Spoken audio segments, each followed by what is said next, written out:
Oh no, they've got one back. They've got one back. If they score another 2, doesn't matter if we win our game.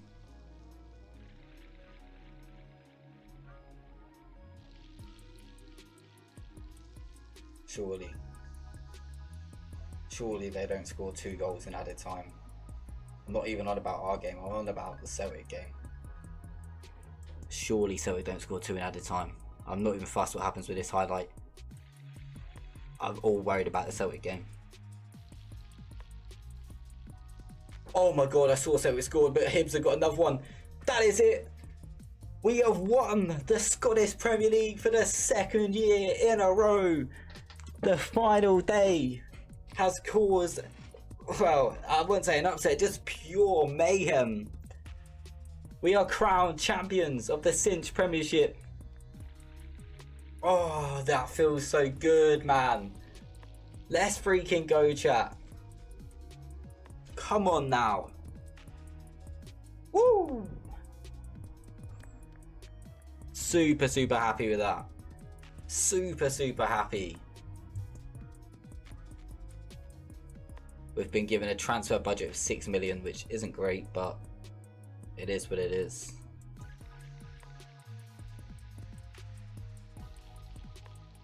Oh, beast. Beastie.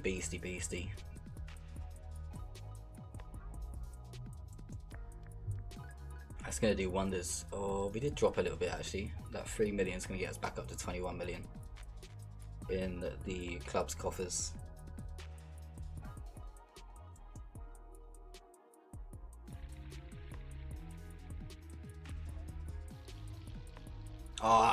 Let's go. Let's go, chat. We could part ways. Yeah, Ethan Ampadu probably could leave in the summer. I don't even know what to say, chat. I don't even know what to say. We've done it. Let's have a look at this. This is what we've been waiting for. Endrick obviously gets signing of the season. 36 goals in 37 starts. Obviously with 10 sub appearances there as well. But that is absolutely insane. Only 3 assists, which is kind of odd. Tommy Doyle came in on a free transfer as well. 13 assists with 2 goals. And then Tyler Morton getting 5 assists and 2 goals as well. In a lot less games, to be fair. More so off the bench. But yeah, some really solid signings. We didn't make too many, but they were key. They were definitely key. Key to all that really was this sale as well of Nicola Cambrai. If we didn't sell him, if we didn't sell Acosta for 7.5 million, if we didn't get 3.5 million for Selly, it all makes a huge difference, you know. Then obviously the loan outs is just players on loan. But Endrick definitely getting signing of the season there. We, for some reason, didn't get manager of the year because they decided to give manager of the year out before the final round of fixtures. I reckon we would have got it. We've just won the league for the 2nd year in a row with a team that is not expected to win the title. In the Champions League, we've done well. I think we held our own. There's a lot of defeats in there, but if you have a look at this, it's a really solid season in my opinion. Yeah, we beat Besiktas. Yes, okay, we got slapped by Marseille 3-0. That game could have actually been worse.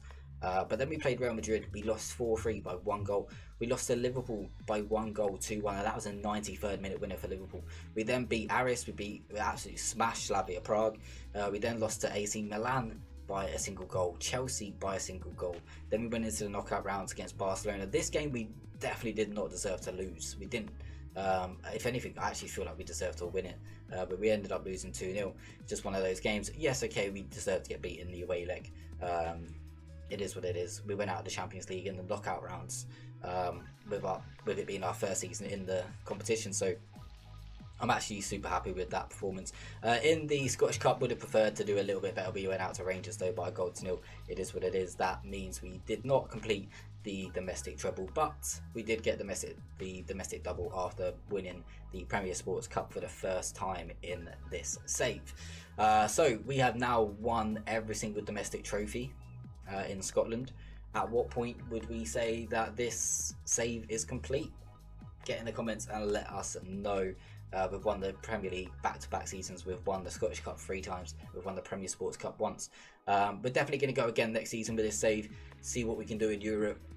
If we manage to win anything in Europe, well, we're going to be in the Champions League, so that we're going to win the Champions League. But yeah, I don't know, if we win the league again for a third season in a row, maybe that puts it down as complete. Who knows? Shirt sales has obviously been bolstered. Broadcast revenue went down. Unsure as to why that would have been, to be honest, considering we've definitely played more high caliber games and more high profile games. The reputation of the team has gone up, which is nice. That's going to help us attract bigger and better players, and obviously earn more money through commercial activity. Again, that is the best team. Tommy Doyle, maybe. Tommy Doyle, Morton, Cicchini is what they're saying the best team is in that midfield. Resende and Endrick, but Endrick is not good enough to play as a target forward. I understand why they got both these in there, because Endrick did score 23 goals in 22 starts. So I can understand why he's in there, but to be honest, you just can't play those two up top, not in the two roles that we play for this formation. So going on to it then, look at that. We do get the Football Writers Manager of the Year, but that's for last season though. It is for last season. We got Manager of the Month several times. Endrick got Fans Player of the Year, got Young Player of the Year, got Signing of the Season. Cicchini scored Goal of the Season. Obviously Endrick got Top Goal Scorer. Tommy Doyle with the most assists, most Player of the Man of the Match awards basically is Endrick. Highest average rating is Endrick. He's just crushed it. Record breakers though, João Resende scoring 5 goals in a single game is the most goals by a player in a match. He also scored the most goals by a player in a league match. Obviously comes hand in hand. Then obviously we received our highest ever fee for Cambrai.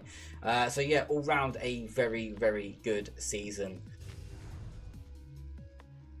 Boom, and just like that we are back in the room.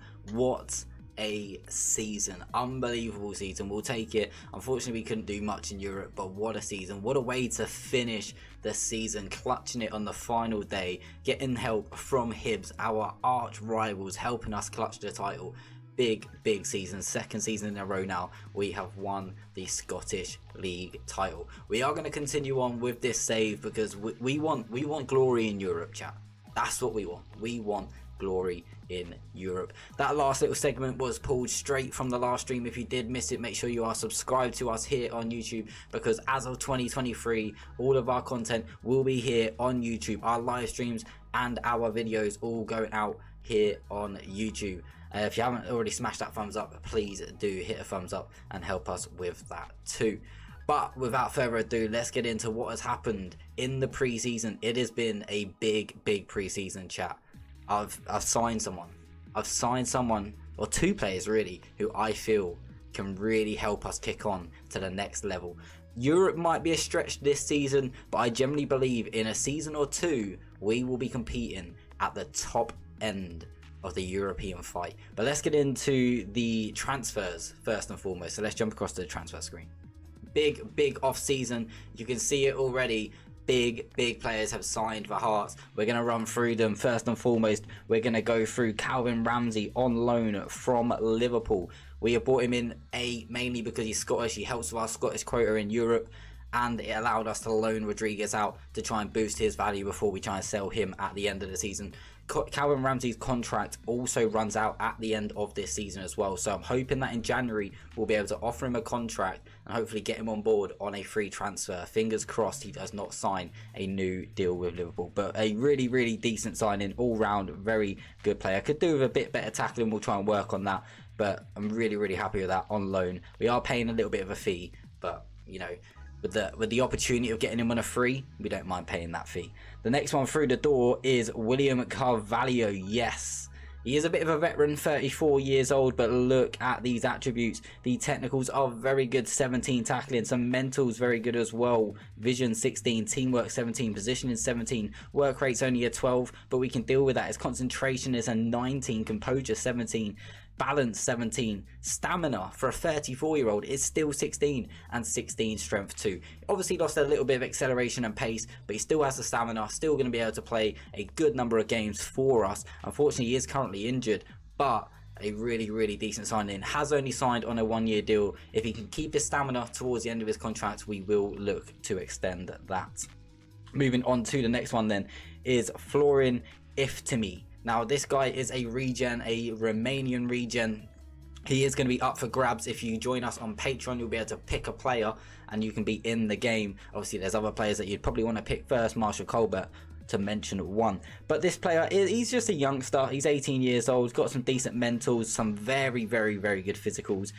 His technical attributes could do with a little bit of brushing up, but generally all round pretty good. Signed for 1 million, potentially rising to 1.5. And now another youngster we've brought in is Mikael Ramio Sorstrom. Now he's loaned out to Livingston straight away, getting Premier League experience here in Scotland. It's good for us because we can keep tabs on him really well as well. But again, very, very good attributes. Got 16 passing in his technicals, along with some decent dribbling and first touch. His mentals, again, really, really solid all the way through there. 17 work rate for a midfielder is exactly what we want. Balance is good, and also his stamina as well, with his pace not being too bad. Only at 19 years old as well. Another steal, signed for £1.6 million. The next one through the door is Jim Jensen. Again, some decent attributes here in his technicals, including 16 heading. As we do play with a target forward, that could come in clutch. However, he is only 5'10", a little bit of a downer, that one, but some decent other mentals as well. 15 determination, 18 work rate, not exactly the quickest, but like I say, he's going to be employed as a target forward majority of the time, or at least as a deep line, but he's currently on loan over in Holland just to gain some more experience. He was signed for just 2 million, potentially rising up to 4.7. Then we get on to some other of the bigger players. Eduardo Pozzo. Now, when I signed him, I didn't necessarily think he's going to be a key player, but he's sort of working his way into the team. Look at his value already, up to 12.5 to 18 million pounds. Some really, really good technicals. 16 first touch, 15 passing, 16 technique, 17 bravery, 15 on the decisions. Determination's only 13, but look at this. Teamwork, 16. Vision, 17. Work rate, 16. Natural fitness, 16. Is other physical attributes on the way up as well. Only 19 years old, already described in the media as a wonder kid. This player is absolute class, and only signed for £6.5 million. And then the one that we spoke to, or we mentioned on Facebook, Andreas Skeldrup. I might be absolutely butchering his surname, but he is brought in. He does say he's an attacking left midfielder. However, he is going to come in and play in the cam. Look at those attributes. 16 dribbling, 16 first touch, 14 long shots, 15 passing, decent penalties, really good technique, good anticipation, composure's good, determination's good, off the ball is good, vision's great, like physicals as well, really good, pretty quick, agile, exactly what you want. Okay, he hasn't got the strength, but he's an attacking midfielder. He's going to be our Lionel Messi, the Norwegian Lionel Messi right there, 22 years old. And the price we paid, chat, £12.5 million. Yes, it could rise to 19.5. Yes, it will rise to 19.5 because of the clauses that we put in there. They aren't going to be too hard for him to hit, but ultimately, what a signing. This is probably the biggest signing we have made for the club. This is a real transition now. This is where we start to go after these big name players. We don't quite have the budget year on year. We are having to sell some of our younger players in order to make these sort of transfers, but it works. It has been working, and it will continue to work using the scouting method in which we use. If you want more information on the scouting method, I'll drop a link in the description and you'll be able to go and check out exactly how we do our scouting. Over to our outs then. So we have a look at this. Ethan Ampadu has left the club, £9.5 million. He has gone off to Porto. Then we've got Angel Gomez, £8.25 million. Angel Gomez has left us to go to AEK. And then we've got Felix Namacha also leaving the club for £6.5 million. Again, his contract was due to run out at the end of the season, so pretty happy we got shot of him. Same with Ethan Ampadu, actually. His contract was due to run out at the end of the season as well. Francisco Macedo was just a youngster, had to let him go. Really didn't get anything off him, nor did we get anything off of the other youngsters either, really. Then we have just loaned a whole bunch of youngsters out to various clubs, including Olatunji, who I thought he might progress a little bit better. He still might, but he's off on loan to Derby. So a decent off-season in terms of transfers, ins and outs. We have ended up spending net £3 million, which is fine. If we go across to our finances, the budget is looking good, £32 million in there at the moment. Still got £5.7 million in the transfer budget. Our wages is looking pretty good as well. The team is looking strong. We have had interest in Magala. We turned down a £20 million bid for him. We've had loads of interest also in Aaron Hickey, who has now moved to the left hand side with the addition of Calvin Ramsey to the team. Doig will now play as the backup left back. Aaron Hickey, in fact, is now worth 32 to 36 million pounds. We actually turned down an offer from Newcastle of close to 30 million pounds for him. Now, yes, I could have took 30 million pounds, but we did spend 20 million pounds on him. At the same time as well, he's Scottish. He's one of the best Scottish players that we can really bring into the team, and we do need to keep our Scottish players around, hence the reason why we did not sell for 30 million pounds. Obviously, Endrick's still here as well, and Endrick is flying at the start of the season. If we go across to his history, he has 5 goals in 4 league appearances, 9 goals in 5 appearances total. What a season he has had so far this season. And we will just jump over to our schedule so you can see how our season has started. A really good off season in terms of friendlies, including wins against Manchester United and Newcastle. We did get beaten by Leicester and a draw with Leeds, but that's fine, they're all friendlies. We got into our competitive season, haven't played too many tough games so far this season. We did start with a 4-1 win over St Mirren, then a 2-0 win over Kilmarnock, then going into the Premier Sports Cup, looking to win that for the 2nd year in a row now. We beat Arbroath 7-1 with a 2nd string team. Then into the Champions League, where we played Osijek, beating them 2-1 in the first leg and 3-0 in the second leg, qualifying us for the Champions League phase. And in between that game, a solid win against Aberdeen, who has also started the season really strong for the first time in this save. And then a 3-0 win over Livingston to round it off. In the next in the next episode, we will be bringing you the games against Celtic and Borussia Dortmund, so a huge episode to be coming out to you guys tomorrow. So make sure you're subbed so you get a notification as to when that episode does go live.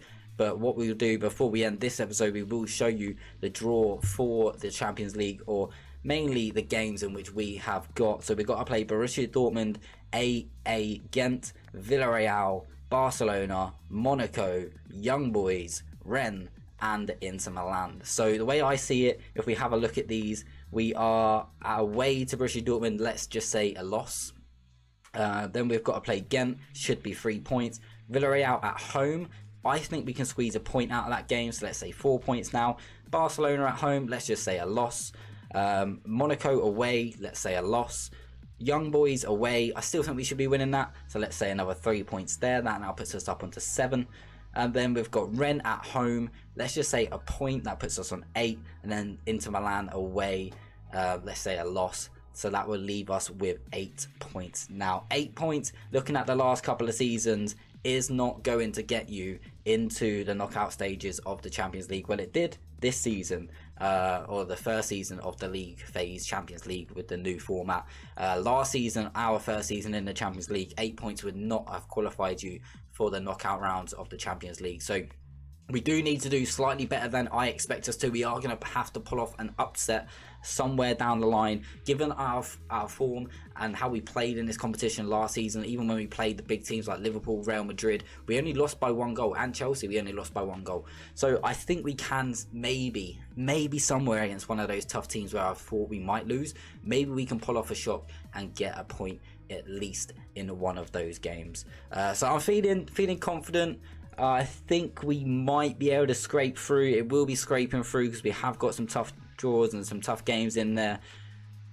But we'll just have to see. We'll have to see. We'll see on the next episode how we start when we play against Borussia Dortmund. But like I say, Celtic up in the league first. The league is looking pretty dandy at the moment. We've played 4-1-4. Celtic have dropped a couple of points already so far this season, including a loss to Rangers, who also lost to Aberdeen, who started strong. So looks really competitive this season. Don't know how we're going to be able to win it for a 3rd year in a row. Surely that can't happen. Imagine that. We are definitely going for the domestic treble though this season. Really strong side. Got a really good backup side as well. I firmly believe we can get the domestic treble.